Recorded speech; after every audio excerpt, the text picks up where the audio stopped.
اگر کسی نے بالکل واضح طور پر زبان سے کلمہ کفر نکالا ہو جس کے جواب میں علماء دین اسے اسلام سے باہر ہونے کا کہہ چکے ہوں تو اس شخص کی حمایت کرنا اور کرنے والے کا حکم کیا ہوگا؟ دیکھیں، اگر سائل نے بالکل ٹھیک کہا ہے کہ واقعی ایسا ہوا اور علماء اسلام نے جو اس زمانے کے بڑے مفتیان کرام ہیں وہ اس پر متفق ہو گئے کہ اس شخص سے کلمہ کفر کا صدور ہوا ہے تو یقیناً وہ دائرہ اسلام سے خارج ہوگا، اور جب متفق علیہ اس طرح کا کوئی صریح کفر کر دیتا ہے تو پھر اس کی حمایت کرنے والا بھی اسی حکم میں داخل ہوتا ہے، اسی طرح اس کی تائید کرنے والا، کیونکہ رضا بالکفر کفر، کفر سے راضی ہونا بھی کفر ہوتا ہے۔ تو اس لیے جب علماء کرام کسی کے بارے میں فتویٰ دے دیں تو اسے بالکل احتیاط کرنی چاہیے۔ ہاں، ایک ہوتا ہے کہ بعض اوقات خود علماء کے مابین اختلاف ہو جاتا ہے کہ بعض کسی چیز کو کفر قرار دے رہے ہوتے ہیں اور بعض منع کر رہے ہوتے ہیں۔ اس میں اگر کوئی شخص علماء کی پیروی کرتے ہوئے کفر کا انکار کر دے کہ میں اس کو کافر نہیں مانتا ہوں، یہ کفر نہیں ہوا، تو پھر کوئی حرج نہیں ہے، کیونکہ وہاں تو خود علماء کا اختلاف موجود ہے۔ لیکن اگر اتفاق علماء ہے تو بالکل اس کو ماننا واجب ہوگا۔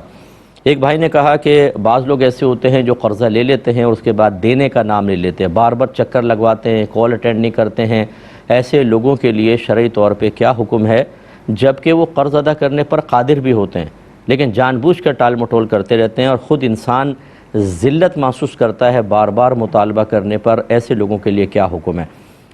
دیکھیں، یہاں دو چیزیں ہیں۔ اگر تو کوئی شخص ایسا ہے کہ جس نے قرضہ لیا ہی اس نیت کے ساتھ ہے کہ دوں گا ہی نہیں،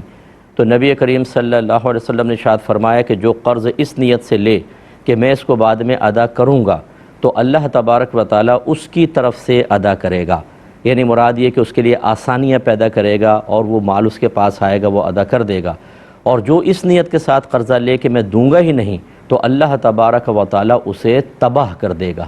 یہ بخاری کی روایت ہے اور 2387 نمبر حدیث پاک ہے۔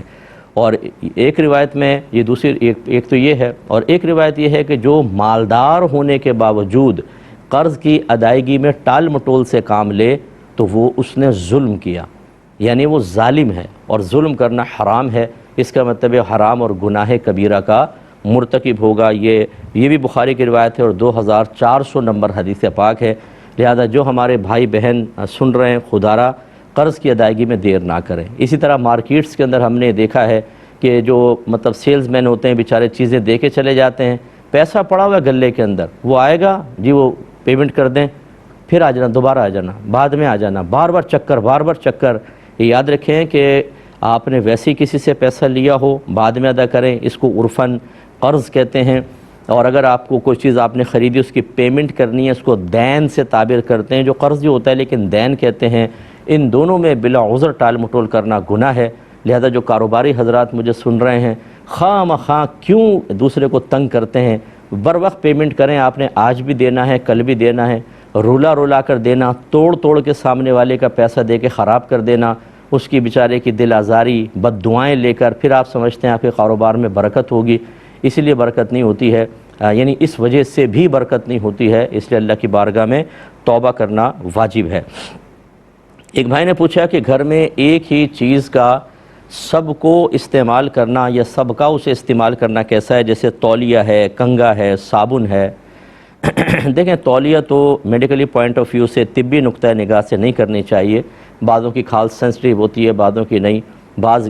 خراب قسم کے ہوتے ہیں، ناک بھی صاف کر دیتے ہیں اسی سے، اب وہ دوسرا منہ پہ ملے اس کو، تو اس لیے تولیہ تو علیحدہ ہی ہونی چاہیے، سب سے بیسٹ ہے۔ اور خاص طور پہ نہا کے پورا بدن اس سے صاف کر کے پتہ نہیں کہاں صاف کیا، وہیں تولیہ باتھ روم میں ٹاک دی، دوسرا بھی اس کو استعمال کر رہا ہے۔ یہ نظافت کے خلاف ہے، اگرچہ اس کو میں گناہ نہیں کہہ رہا ہوں، لیکن یہ نظافت، صفائی اور طبی نقطہ نگاہ سے صحیح نہیں ہے، ایسا نہیں کرنا چاہیے۔ اپنی تولیہ رکھیں، یا اگر تولیہ یوز کی ہے پہلے اس کو دھوپ میں ڈال دیں، بالکل اچھی طرح خشک ہو جائے کہ دھوپ سے یقیناً جراثیم مر جائیں گے، پھر چلو یوز کرے، سمجھ میں آتا ہے۔ لیکن باتھ روم میں گیلی تولیہ لٹکی ہوئی ہے اور سب اس کو استعمال کر رہے ہیں، اور خاص طور پہ یوں جڑ بڑ کر کے وہاں رکھ دی، تو جب دوسرا استعمال کر رہا ہے تو اسمیل محسوس ہو رہی ہے، ایسے شریعت اس کو پسند نہیں کرتی۔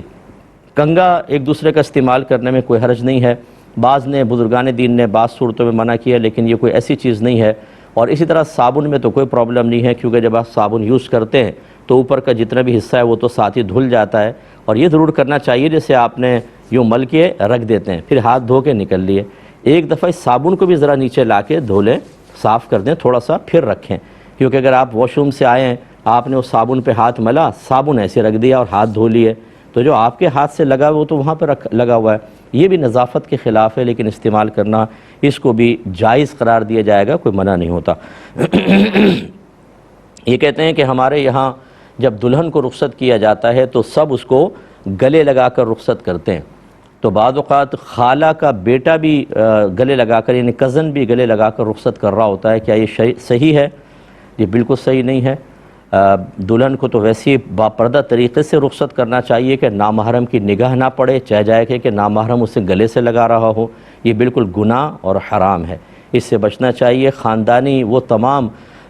رسوم اور رواج کہ جو شریعت کے خلاف ہوں، گھر کے سرپرست کو چاہیے کہ اس کو ختم کر جائے، ورنہ یہ ناراض مت ہوئیے گا، آپ کے لیے اتنا بڑا گناہ جاریہ ہو سکتا ہے کہ آپ تصور نہیں کر سکتے۔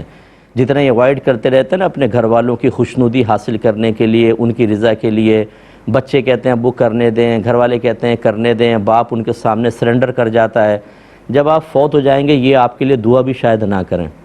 یہ آپ کے لیے کوئی جلیں گے کڑیں گے، یہ نہیں پتہ ہوگا آپ کے ساتھ قبر میں کیا ہو رہا ہے اور میدان محشر میں کیا ہونے والا ہے۔ اسی لیے نبی کریم صلی اللہ علیہ وسلم نے ارشاد فرمایا کہ اللہ تبارک و تعالیٰ کی نافرمانی میں کسی مخلوق کی اطاعت جائز نہیں،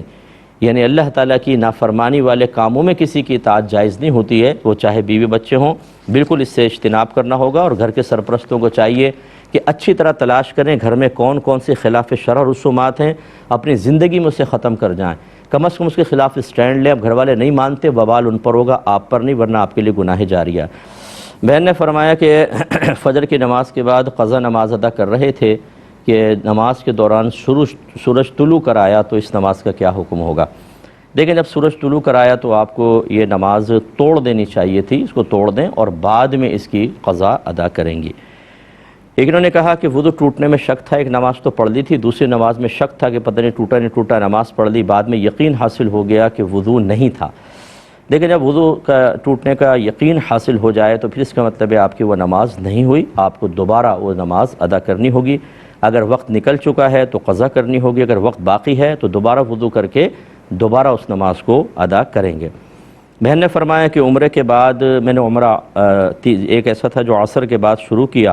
اور اس کے بعد ختم کر کے طواف وغیرہ نفل نہ پڑھ سکی تھی، پھر میں صفا مسعی پہ آ گئی، صفا مروہ کے درمیان میں نے سعی وغیرہ کی تو مغرب ہو چکی تھی، مغرب کے نماز کے بعد وہ نوافل ادا کیے، کیا حکم شرع ہوگا؟ کعبۃ اللہ کے پاس میں نہیں تھی۔ دیکھیں جو طواف کے نوافل ہیں مستحب ہے کہ یہ